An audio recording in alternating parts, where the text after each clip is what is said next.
തൊടുപുഴ മാറി ചിന്തിക്കുമോ? സംസ്ഥാനത്ത് ഭരണമാറ്റമുണ്ടാകുമോ? വോട്ടേഴ്സ് എന്തു പറയുന്നു? തൊടുപുഴയിലെ ബസ് സ്റ്റാൻഡിൽ നിന്നാണ് കൃഷ്ണ ചെറിയാനും സ്മിത ഹരിദാസും ചേരുന്നത്. കാണാം മണ്ഡലം ചുറ്റും മഹിളകൾ. മണ്ഡലം ചുറ്റും മഹിളകൾ അങ്ങനെ ഞങ്ങൾ തൊടുപുഴ മണ്ഡലത്തിലാണ് എത്തി നിൽക്കുന്നത്. തനി ഗ്രാമീണരായിട്ടുള്ള കർഷകരാണ് ഇവിടെ കൂടുതലും ഉള്ളത്. അവർക്ക് നാട്ടിൻപുറത്തുകാരുടെ നന്മയും ഒക്കെ ഉണ്ട്. അതുകൊണ്ട് തന്നെ സ്ഥാനാർത്ഥിയുടെ കാര്യത്തിലും അവര് വളരെയധികം കൃത്യനിഷ്ഠയോടുകൂടി എന്ന് തന്നെ പറയാം. അവർക്ക് കൃത്യമായിട്ടുള്ള എന്തെല്ലാം കാര്യങ്ങളാണ് ഒരു സ്ഥാനാർത്ഥിയിൽ നിന്ന് പ്രതീക്ഷിക്കേണ്ടതെന്ന് അറിയാം. അപ്പൊ അതുകൊണ്ട് തന്നെ ഇത്തവണ തൊടുപുഴ മണ്ഡലം ആർക്ക് എന്നുള്ള ചോദ്യമുണ്ട്. അതെ, നമ്മുടെ തൊടുപുഴയുടെ നഗരഹൃദയത്തിലാണ് നമ്മൾ നിൽക്കുന്നത്. ഇനി കരിമണ്ണൂരും ഇടവെട്ടിയൊക്കെ പോയി കഴിഞ്ഞാൽ തൊടുപുഴയുടെ കാർഷിക മേഖല നമുക്ക് കാണാൻ പറ്റും. നമുക്ക് നോക്കി വരാം. നമ്മുടെ തൊടുപുഴ മുനിസിപ്പൽ ബസ് സ്റ്റാൻഡിനടുത്തുള്ള ഓട്ടോ ചേട്ടന്മാരുണ്ട്. അപ്പൊ അവരുടെയൊക്കെ ലൈഫിൽ ഈ തെരഞ്ഞെടുപ്പ് എന്തായിരിക്കും എന്നൊന്ന് ചോദിക്കാം. ഇവിടുത്തെ ഒരു തെരഞ്ഞെടുപ്പ് കാലാവസ്ഥ എങ്ങനെയുണ്ട് ചേട്ടാ?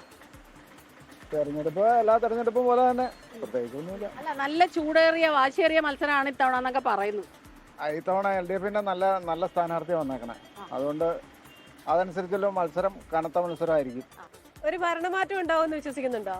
അതിപ്പോ ഒന്നും പറയാൻ പറ്റില്ല. ഭരണവിരുദ്ധ വികാരം ഉണ്ടോ ചേട്ടാ? എന്താ തോന്നിയിട്ടുള്ളത്? എനിക്ക് അങ്ങനെ ഒരു ഇത് തോന്നിയിട്ടില്ല. അങ്ങനെ തോന്നിയിട്ടില്ല. നമസ്കാരം. ഒരു മിനിറ്റ് ഈ വണ്ടിയിലൊന്ന് ഇരുന്നോട്ടെ. പേര് ജോയി. അപ്പൊ ചേട്ടാ, ഇവിടെ നല്ല മത്സരം എത്തണേന്നാ പറയുന്നേ. ഞങ്ങൾക്ക് നന്നായിട്ട് ഉറപ്പുണ്ട്. UDF അപ്പു ജോൺ ജോസഫ് ജയിക്കുമെന്ന് ഞങ്ങൾക്ക് പ്രതീക്ഷയുണ്ട്. വൻ ഭൂരിപക്ഷത്തോടുകൂടി. അതായത് PJ ജോസഫ് ഇവിടെ ജനിച്ചു വളർന്ന ആളാണ്. അതുപോലെ തന്നെ ഇവിടെ 50 വർഷം MLA ആയിട്ടിരുന്ന ആളാണ്.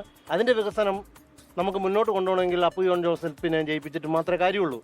10 വർഷമായിട്ട് ഈ കേരളം മുഴുവൻ ഭരിച്ച് മുടിച്ച് തേച്ച് കഴിയുക. ഇനി പിണറായി വിജയനെ ഒരു കാരണവശാലും മുഖ്യമന്ത്രി സ്ഥാനത്തേക്ക് ഞങ്ങൾ കൊണ്ടുവരില്ല എന്ന് ഏകകണ്ഠേന ഞങ്ങൾ തീരുമാനിച്ചിരിക്കുന്നതാണ്. നമ്മൾ എങ്ങനെയുള്ള ആള് ഭരണത്തിൽ വരണം എന്ന് ആഗ്രഹം? ഒരു ആൾ ഭരണത്തിൽ വന്നിട്ട് ഒരു കാര്യമില്ല. കാരണം അവരുടെ നേട്ടങ്ങൾ മാത്രമേ ഉള്ളൂ. ഒരു സാധാരണക്കാരന്റെ നേട്ടത്തിന് വേണ്ടിയിട്ട് ആരെങ്കിലും ഏതെങ്കിലും പാർട്ടി സംസാരിക്കണോ? ഒരു പാർട്ടി സംസാരിക്കില്ല. അവരുടെ നേട്ടങ്ങൾ മാത്രമേ ഉള്ളൂ. അതുകൊണ്ട് വോട്ടിനോട് ഒരു താല്പര്യമില്ല. ഒരു പാർട്ടിക്കാരോട് വോട്ട് ചെയ്യുന്നില്ല. ഞാൻ വോട്ട് ചെയ്യുന്നില്ല. ചേട്ടൻ കുറെ കാലമായിട്ട് ഇവിടെ എന്തൊക്കെയാ സർവീസ് ഉള്ളത്? എല്ലാ സാധനവും ചെരുപ്പ്, ബാഗ്, കണ്ടക്ടർ ബാഗ്. അത്യാവശ്യം ആളുകൾ വരുമോ? അത്യാവശ്യം കുഴപ്പമില്ല. ഇവിടെ ചേട്ടനിപ്പോ ഇങ്ങനെ ഒരുപാട് ആളുകൾ വരുന്നതും പോകുന്നതൊക്കെ കാണുന്നുണ്ടല്ലോ. ഇവിടുത്തെ തെരഞ്ഞെടുപ്പിന്റെ ഒരു ചൂട് എങ്ങനെയുണ്ട്? തെരഞ്ഞെടുപ്പിന്റെ ചൂടെന്ന് പറഞ്ഞു കഴിഞ്ഞാൽ രണ്ടു കൂട്ടരും ഒരേ രീതിയിലാണ് നിൽക്കുന്നത്. ആണല്ലേ? നല്ല കട്ടക്കട്ടക്ക് മത്സരം. അതെന്തുകൊണ്ടാണ് ഇത്തവണ ഇങ്ങനെ മത്സരം വരാൻ എന്ന് പറഞ്ഞു കഴിഞ്ഞാൽ എന്നാന്ന് ചോദിച്ചു കഴിഞ്ഞാൽ രണ്ടു കൂട്ടരും മോശക്കാരല്ല.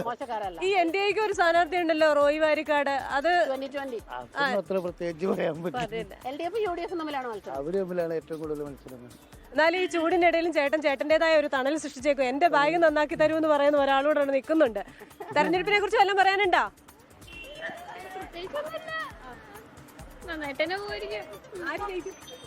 അതറിയില്ല. നല്ലതന്നെ വരട്ടെ. ഐശ്വര്യ. അപ്പൊ നമ്മുടെ ഐശ്വര്യം പറയുന്നത് ഇവിടെ തെരഞ്ഞെടുപ്പ് ചൂടുണ്ട്, പിന്നെ എല്ലാം നല്ലപോലെ പോകട്ടെ എന്നുള്ളൊരു അഭിപ്രായമാണ്.